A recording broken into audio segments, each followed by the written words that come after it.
Assalamualaikum warahmatullahi wabarakatuh. Nama saya Elva Astri Agustin dengan nomor induk mahasiswa 12030303037 dari kelas Hukum Tata Negara semester 3A. Pada video kali ini saya akan sedikit mengulas materi secara garis besar yang telah disampaikan pada pertemuan 1 sampai dengan 7, yang mana video ini untuk memenuhi nilai ujian tengah semester mata kuliah Hukum Tata Negara. Pada materi pertama membahas mengenai uraian, pengertian, ruang lingkup, dan konsep hukum tata negara. Hukum tata negara merupakan sekumpulan pengaturan hukum yang mengatur organisasi-organisasi negara, hubungan antar kelengkapan negara dalam garis horizontal dan vertikal, serta kedudukan warga negara dan hak-hak asasinya. Adapun menurut istilah disebut constitutional law atau state law dalam bahasa Inggris, droit constitutionnel dalam bahasa Prancis, dan Stretch dalam bahasa Belanda.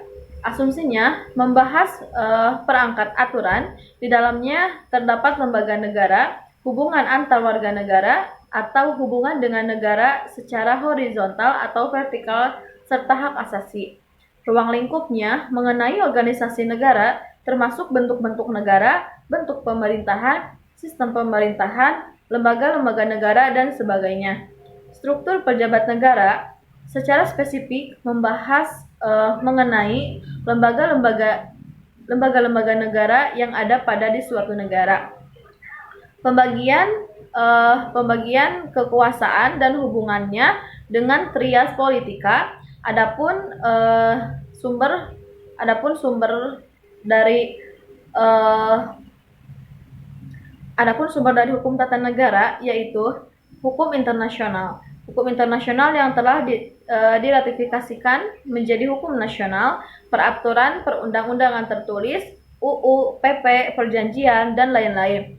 Nilai-nilai konstitusi yang tidak tertulis atau hukum adat, jurisprudensi, peradilan, constitutional convention atau kebiasaan ketatanegaraan, doktrin ilmu hukum yang telah menjadi Lus Communis Opinio Doctorum.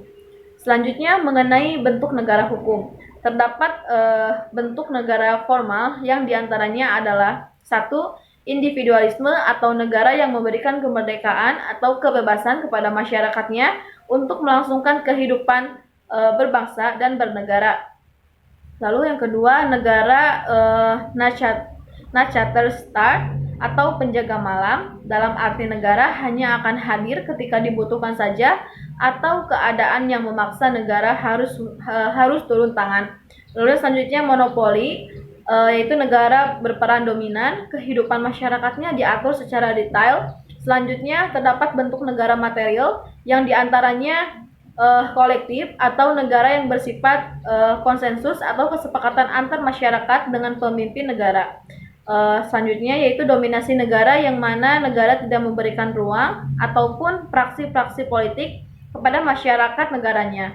Pemerintah negara lebih cenderung mendominasi dan memonopoli sebuah keadaan, serta masyarakat negaranya pun dipaksa untuk mencapai tujuan yang telah dicita-citakan oleh pemerintah negaranya.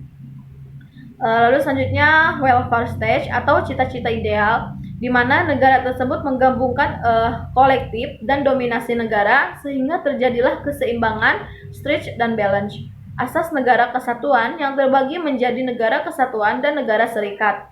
Negara kesatuan yang mana negara berdaulat yang diselenggarakan sebagai kesatuan tunggal, bentuk pemerintahannya pun lebih cenderung sentralistik, di mana kewenangannya didominasi oleh pemerintah pusat. Lalu selanjutnya negara serikat atau terdiri dari banyaknya negara, sifatnya kolektif, kolegial, di mana sentralistik negara pusat tidak terlalu besar seperti negara kesatuan. Adapun dalam negara kesatuan ada beberapa asas, yaitu asas desentralisasi, asas dekonsentrasi dan asas tugas pembantuan.